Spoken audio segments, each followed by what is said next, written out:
तो नमस्ते भाई लोग, आप लोगों के बीच बहुत ही बेहतरीन लेवल का सॉन्ग लेकर आ चुके हैं। तो वीडियो में बने रहिए और जो भी मेरे चैनल पर नए हैं प्लीज़ चैनल को भी सब्सक्राइब कर लीजिएगा।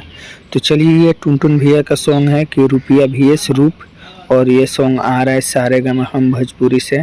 आज सुबह में ये सॉन्ग रिलीज हो गया है। तो आप लोग जाइए और अपने भैया का प्यार दुलार आशीर्वाद दीजिए। और ये सॉन्ग बहुत ही बेहतरीन लेवल का है और बहुत बड़ा बजट वाला ये सॉन्ग है। तो आप लोगों को सॉन्ग बहुत ही पसंद आएगा।